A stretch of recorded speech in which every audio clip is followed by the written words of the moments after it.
Hello. Hello everyone. Good morning po.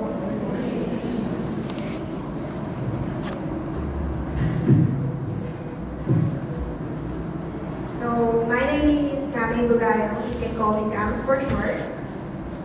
I've been battling mental health conditions for more than 10 years. In 2014, I experienced a severe mental and emotional breakdown, during which I struggled with suicidal thoughts, self-harm, and many sleepless nights. Because of this challenges, my family and I decided to consult a psychiatrist.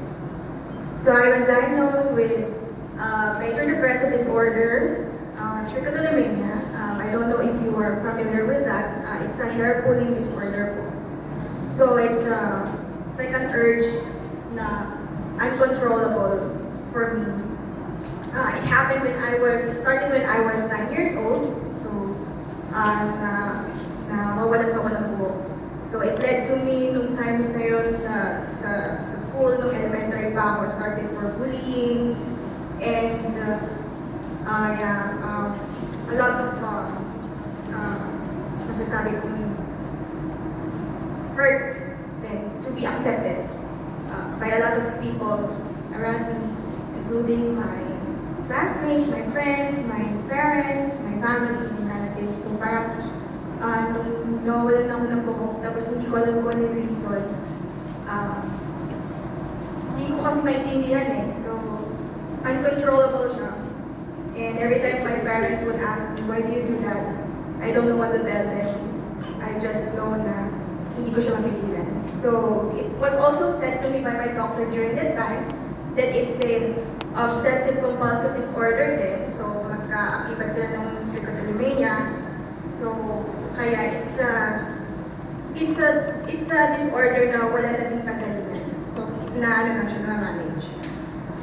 So, I also have generalized anxiety disorder, so panic disorder, so 2014. 2017 yung nare-remember kong nahihirapan akong i-handle yung panic disorder. It was the time when my mom was hospitalized. I was so afraid na mawala siya. So, di ako nakatulog ng 2 weeks. And I wanted to stay in the hospital because I'm so afraid to lose my mom. And ayaw umuwi ng bahay, pero pinauwi nila ako ng time na yun kasi nawala akong tulog. And hindi ako makatulog eh. So, pumunta pa rin ako dun sa hospital, and there was one morning na grabe yung panic attack ko na naramdaman ko siya while I was in the MRT papunta ko, and akala ko heart attack siya. So, nakakita ko ng nurse malapit sa akin nung time na yun, and sinabihan ko siya, ate, tulungan niyo po ako para akong mamamatay kasi yung hindi mo maintindihan na parang there's an impending doom that's gonna happen. And siyempre parang nawirduhan yung nurse sa akin. Nawirduhan din ako sa sarili ko kasi sobrang takot ko nun. I went to the security guard malapit dun sa MRT, and humingi ako ng tulong sa kanya. So, he felt that I am suffering from anxiety, depression, ganyan. But I really told him na mag-emergency room na ako kasi parang iba nga yung nararamdaman ko. So usually when I have panic disorder, during that time, back then, dumediretso ako lagi sa emergency room kasi natatakot ako. Tapos sinasabi ko sa doctor na para akong magkaka-heart attack. But yun nga, nirecommend sa akin ng doctor na to seek a psychiatrist. I have a psychiatrist during that time. And yun nga, dahil na sobrang takot mo, hindi mo na naiintindihan yung mga nararamdaman mo, saan ba siya nagagaling, bakit ka sobrang kinakabahan, na parang nalalamig yung kamay mo, pinapawisan ka, na feeling mo lahat, feeling ko noon nang nangyayari sa mami ko nung nandun siya sa hospital, feeling ko nangyayari sa akin. So may ganun akong delusional thinking. So I took medication that time to help me manage my symptoms. But syempre, there's a lot of things that is inevitable. I just graduated in college. I took ACE board exams, so I'm a graduate of electronics engineer. So I took the engineering boardings na bumagsak ako, tapos bumagsak ulit. So, parang dun talaga nabuhos yung mga ano ko eh. I have a lot of rejections since I wanted to pursue engineering kasi feeling ko, because ito yung na tapusan ko, dapat dito din ako magtrabaho. But God was saying no. I feel so, yung, feeling ko parang worthless ako, yung ba't lagi na lang ako nare-reject, Lord? Yun yung lagi kong tanong sa kanya. And lahat ng company, maganda naman yung school ko, pumasa na ako ng board exam. So, matagal din, mga 3 times ako kumuha ng board exam. And saka ako din, nabasa, pumasa na ako ng board exam, nagdagdag pa ako ng PRC license, pero lagi pa rin ako nare-reject. Dumating ako sa part na nagalit talaga ako, God, ayoko na pumunta sa church. So it was 4 years when I stayed at home. Isolated lang. My mom would just ask me, anak, punta ka ng church, gano'n. Pero ako ayoko na pumunta ng church kasi hindi ako mahal ni God. I know that there's God, but I felt na He hates me. This is this kind of life na parang, bakit gano'n, hindi siya sumasagot sa akin. So I had a lot of insecurities, tapos meron pang mga past hurts, emotional hurts back then when I was a kid na hindi na-address. Yung mga unforgiveness, bitterness ko nung bata pa ako kasi I was bullied and during that time when my classmates, until college yun, parang ganun ako, inaalala ko yung mga tao na even yung friends ko na parang feeling ko pagka masaya sila, masaya ako kahit na na-offend ako. So na-realize ko na, masakit pala yung nangyari. Masakit pala yung sinabi niya. Na-realize ko na lang, wala na, huli na lahat. So parang it was been an ongoing ano sa akin. Even nung college ako. So, lahat ng yun parang naiipon siya nung time na yun na I hated God. Parang feeling ko hindi ako mahal ni Lord. So, ayoko na magsimba. So, yun yung mga time ng for 4 years. And in 2018, nag-change po ako sa Alabang. So I also want to recommend also Glorious Hope. Actually, yung Glorious Hope ay dati nun ay face-to-face. Ngayon po ay online. So it really helped me to understand how I need to manage my emotions. So however, in 2018 po, nagbalikod ako kay God. So I attended the CCF Alabang. Doon po ako attend sa D-group ko. And now in 2022, so matagal na din po na panahon that I was in the Lord, serving in the Lord. In 2022, my condition progressed to bipolar 1 disorder. So I'm here in CCF San Pedro na po. And I'm already serving here during the time. So I had to undergo another psychological assessment because I had been unable to sleep for more than a month. I later found out that I was already relapsing. Kasi during the time, parang 2019, hindi na po ako nag-take ng medicines. Since I had been off medication for several years, and I had begun experiencing elevated mood, which was identified as a manic episode. So, nung nalaman ko na bipolar ako, actually 2019 pa lang, sinabihan na ako ng first doctor ko na parang nakita na may bipolar ako. I took medication of bipolar, pero parang hindi ko kaya yung side effects. So, tinanggal ko yun kasi feeling ko, nahihirapan ako. And 2022, nag-resurface siya. I was already here in CCF San Pedro. And mas lumala yung sleepless nights ko, naging more than 1 month na siya. Actually, may 2 months na talagang feeling ko, hinang-hina na ako, Lord, hindi ko na kaya. Mayroon pa ba, kaya ko pa ba ito? So, I consulted na at a psychological assessment. So, yeah, so I have bipolar 1, which means I have a mood disorder. Meron akong extremes. Bawal ako sa extreme sadness, extreme happiness, extreme, lahat ng extremes. So, dapat balance lang ako. Kung hindi, magiging malala yung symptoms ako. So, yeah, 2022. So, by God's grace, so it's been more than 3 years, and that I was walking, and I stopped taking medications from then. But just a disclaimer, I'm not encouraging everyone to stop medication or consultation with a psychiatrist. Not because it worked for me, doesn't mean it will work for everyone. So I am speaking my testimony to lift God's healing hands. It does not mean, again, na ito yung naging ano sa akin ni God, doesn't mean it will work for others too. Parang I believe then na may mga cases, may mga case-to-case basis din. Like yung sinabi ni Tita Jen kanina na pag hyperactivity, so you have to also pray about that kasi maraming factors. So I don't really, there's a lot of people who also ask me, how do you do it? How do you manage your symptoms nang wala kang gamot? I walk every day in a daily basis na nasa relapse ako. And I always tell them na mahirap siya.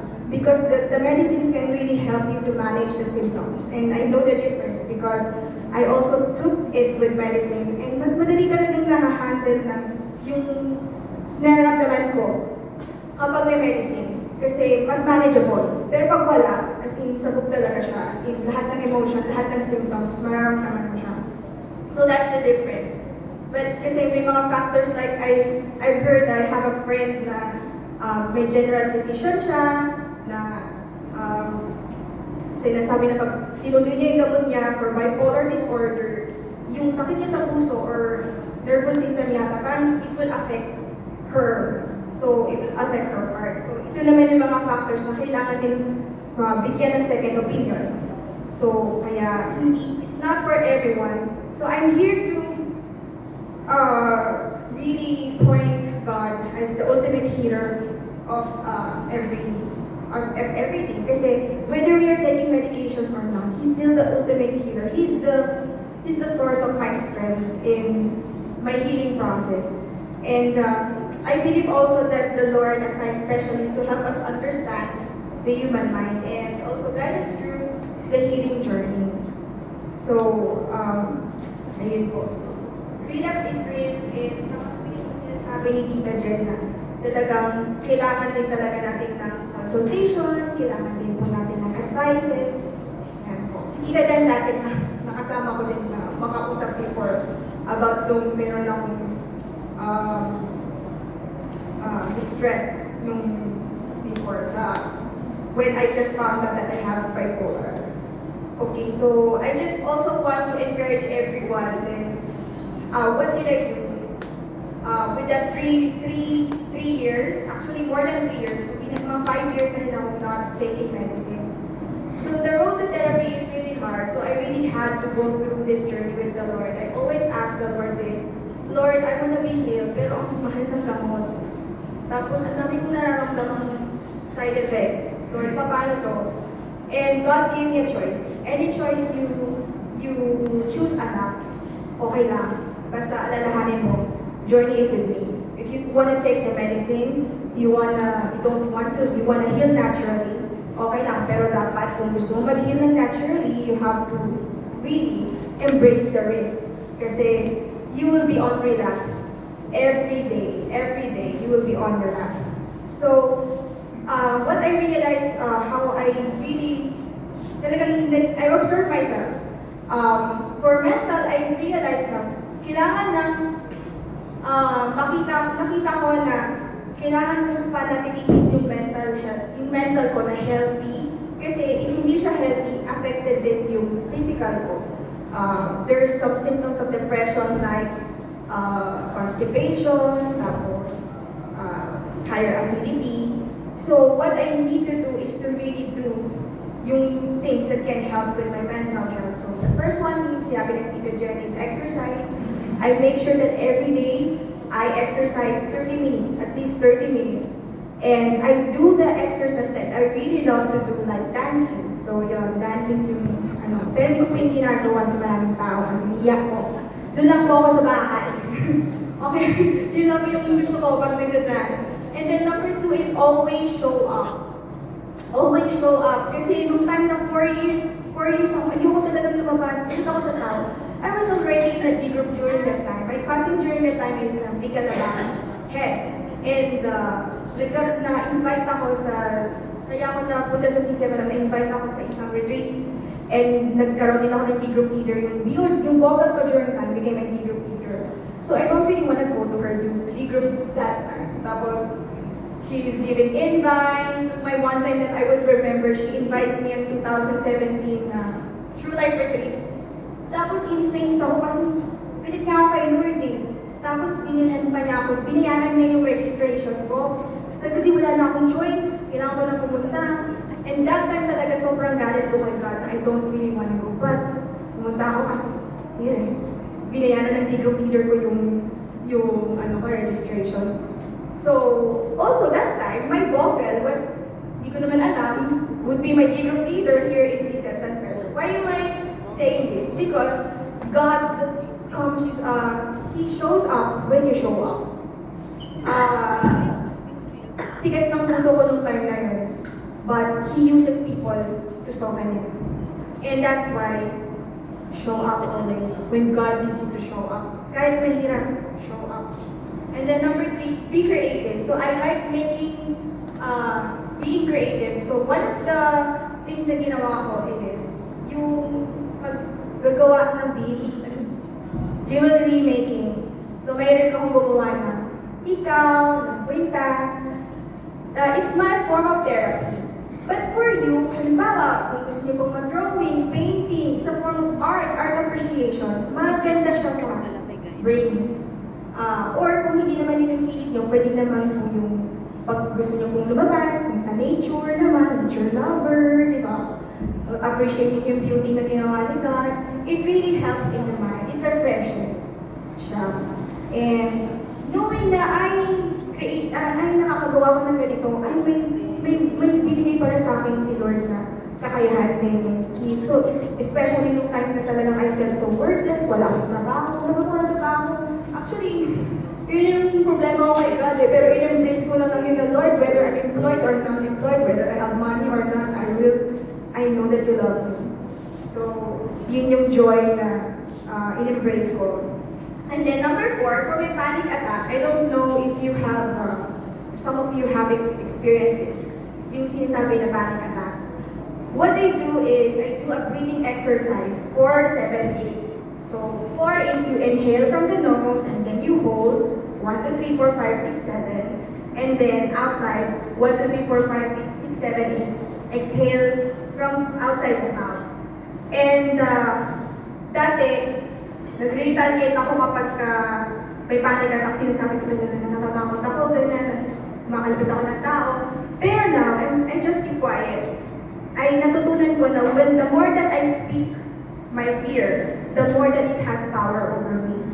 So, I keep myself quiet and know and be aware, oh, I'm in panic attack. I must pray. Pray muna and then I do the breathing exercise. I ask the Lord, Lord, why am I scared?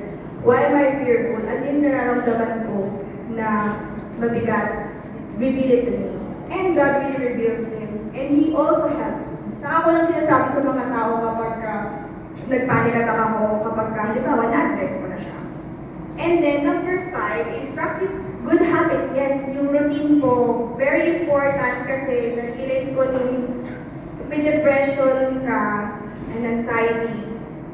Sobrang hirap gumalaw. Parang feeling mo. Hindi ko ma-explain eh. Yung energy na parang kailangan mong hilahin yung katawan mo para gawin yung mga bagay na gusto mo or maging masaya. And isa sa mga nakita kong nakakatulong sa akin is when I make a routine and I am able to do the routine. I'm still struggling with this. Pero yun po, nakikita ko po siya na when it gives fulfillment, when you are able to build good habits. Parang nakakatulong siya with our health. And mas natutulungan din niya akong i-manage yung symptoms ko. And all of these things na sinabi ko po, may lahat ng to, mahirap siya kung hindi rin po tayo magiging grounded kay God. So, ang nakikita ko, paano ba nakakayanan itong mga bagay na to? It's because of the love of God. It's always the love of God. When I know that God loves me, I go back to that beginning that God loves me. I can exercise even if hirap na hirap ako mag-exercise. I can always show up even if ayoko nang magpakita sa mga tao. I always start with prayer and I ask God for strength. Lord, give me strength. I want to be healed. I want to be healed. I and I want to keep on healing. So give me strength to do the things that you want me to do. And yeah, so I just want to emphasize talaga yung love ni God. And yun yung gusto kong i-lift up this morning na I stand saying this testimony because God's love empowered me. God's love gave me strength. And it's not just mental. I also have to go through, especially in emotional. So I have here just what did I do for the cycle of healing? This is about relationships naman. Relational. Kasi kailangan ko siyang ipakita sa mga tao na yung mga tao na paligid ko, how do I communicate with them, how do I relate with them. So, again, I have these steps how to really be free from emotional distress. Lalo na din na ang dami ko nararamdaman emotion, hindi siya pwedeng magsabay-sabay. So, number one is, of course, always start with knowing that God loves me. He died for me at the cross. So, ibig sabihin, gusto niya akong ma-heal. And then, I assess the feelings that I do. Kasi I have bipolar. So, bawal ako ma-extremes. Bawal ako ng sobrang sad. Bawal ako ng sobrang saya. Bawal ako sobrang excited. Bawal lahat ng sobra-sobra. Kailangan nasa balance lang. And wala pa akong gamot. So, kailangan ko din siyang i-balance din na, Lord, paano na wala akong gamot? But He helped me through His remembering din yung pangako niya sa akin through His Word. So, number one is assess. Sabi nga sa Proverbs 4 verse 23 is, above all else, guard your heart, for everything you do flows in it. So, assess, why do you feel fear? Why do you feel anger? Why do you feel this unforgiveness? Why? And it's okay to ask God about these things. And ask Him for answers. And when the Lord answers me, I go back to His love and pray. Babalik ako kay God again after that. And then, I will do the next step naman. So, number 3 is to accept naman. Acceptance na walang perfect na tao.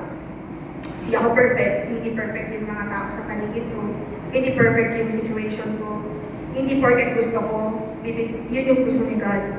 Kasi there are, let's face the fact that the world is really, hindi talaga to, hindi ito, parang panandaliit ng lahat ng ito. Pag dumating si God, ako mawawala. So I have to accept the truth na yung totoo ay, kay God lang yung security ko. And for the people around me, when they hurt me, it's okay. I am not perfect too. They are not perfect. God is the only one who is perfect. So sabi nga sa Romans 3:23, for all have sinned and fall short in the glory of God. So I'm not perfect, they're not perfect. So I accept. I accept na hindi kami perfect lahat. And then, nauna yung accept bago mag-forgive. Kasi, dyan si Daddy. 9 years na hindi ko pinatawad yun.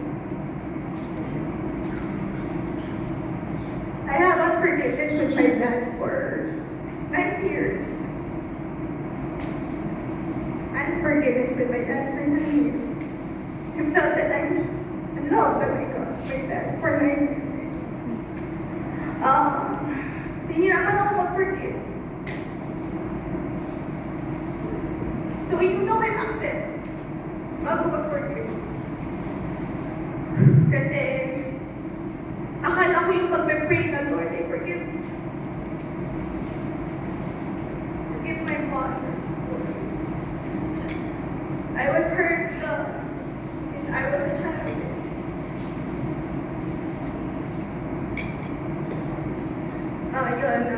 Nahirapan ako mag-forgive kasi 9 years na. There's bata ko, there's depression, memories. I felt so rejected because meron akong nawawalan ako ng buhok. Pangit ako. Hindi ako maganda. Kaya kailangan kong mag-please ng tao. Para siguro mahalin nila ako. Kung makita nila ang maganda ako. So, yun. Accept. Kasi nung doon ko lang na-realize yung forgiveness ko with my dad. Kung na-accept ko na he's not perfect. I am not perfect. But he is a gift from God. He is my earthly father. He is God's gift for me. I will love him even if I get hurt again. Even if. And that's why I know na free na talaga ako from unforgiveness. Because I know, nung pinag-pray ko yun, mas na-forgive ko yun. Dati, hindi ko siya matingnan sa mata, nahihirapan ako. Pero ngayon, I can honestly say that I really love my father. He doesn't...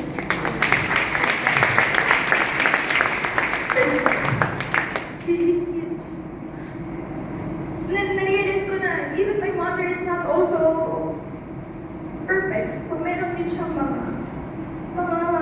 may mga nagagawa din silang mali. Kasi sabi hindi maganda.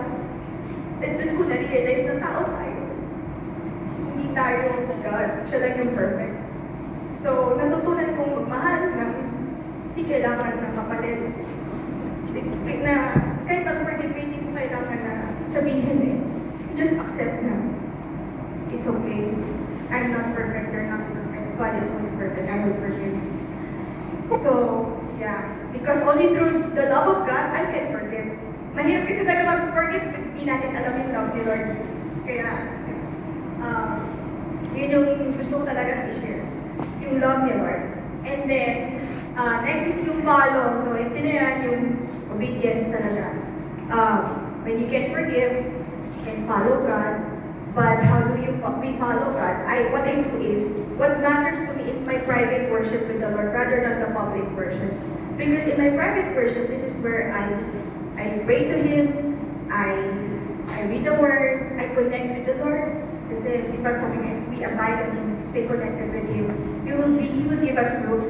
So, yun yung mas kailangan kong i-focus, yung private worship ko with the Lord. Because this is where the Lord sees me. Yung public worship, saka ko na lang yan din iniintindi kapag okay yung private worship. So, parang yun muna yung first step. And then, yung public worship, yeah, I serve in the ministry. So, I serve in Exalt Ministry, I sing. But what really matters to me is yung private worship ko with the Lord. And number 6, acknowledge. This is my favorite of all kasi ito yung pag-thank you kay Lord sa lahat. So, maganda yung sinabi, ito yung isa sa mga verse na talaga binigyan ko yung 1 Thessalonians 5 verse 16 to 18. When God said, rejoice always, pray continually, give thanks in all circumstances. For this is God's will for you in Christ Jesus. So, give thanks to the Lord even if masaya o hindi yung mga nangyayari sa'yo. One of the things na hindi ko makakalimutan, paano ko na-accept yung mental illness ko? When I thank the Lord, Lord, salamat, binigyan mo ako ng sakit. Napakahirap pag-pray nun, pero it's so liberating. It gives you freedom na okay lang na binigyan ako ni God ng sakit.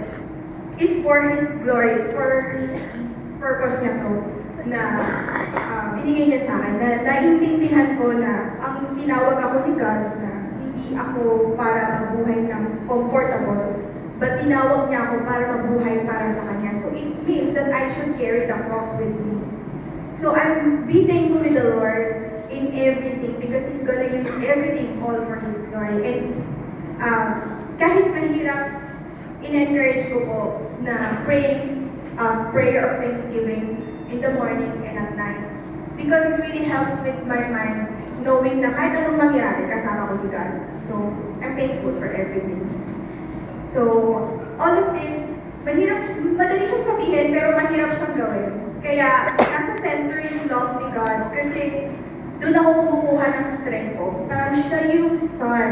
Parang sa solar system, siya yung nagbabalanse ng lahat ng mga kailangan ko. Siya yung nasa gitna. Dapat sa kanya papunta, sa kanya din pabalik, sa kanya lahat. And kaya, ang hirap ko, alam ko sa mga may mental health disorder, naiintindihan may depression, ang hirap nito. Kasi marami kang symptoms na nararamdaman, tapos paano mo magagawa itong mga bagay na to? And Matthew 6:33 is where I always put that in my heart. God said to me na, seek ye first the kingdom of God and all these things shall be added unto you. Sabi, unahin mo si God, humingi ka ng tulong sa Kanya, ask strength from Him. Kasi ang hirap mag-forgive, mag-accept, mag-assess. Lahat yan, ang napakahirap niyang gawin kung hindi natin magiging source yung love ni God. Knowing that God loves me, I have a freedom to come to Him and ask help. And He has really given me. So, as I end my testimony then, I just want to live in this verse kung sila. Ito yung favorite verse ko with my mental health journey. Struggle, na parang nandun pa rin, healing process. Healing process. It says in 2 Timothy 1 verse 7, For God hath not given me a spirit of fear, but of power and love and a sound of mind. Sound of mind. So even kahit sabihin sa akin ng world na, ay, hindi ka magaling. Hindi ka nagagaling. Wala ka ng kagalingan. Or hindi mo magagawa yan, hindi mo magagawa to. Pero sinabi ni God may sound of mind ako pagkasama ko siya. And that is what I really experienced. All throughout my life journey, it's a miracle that I will always look back and I will always be thankful of the Lord because He has given me the sound mind, the power, and the love. And I am here in this tagal namin ni God na process ni God na pinrocess niya ito with me.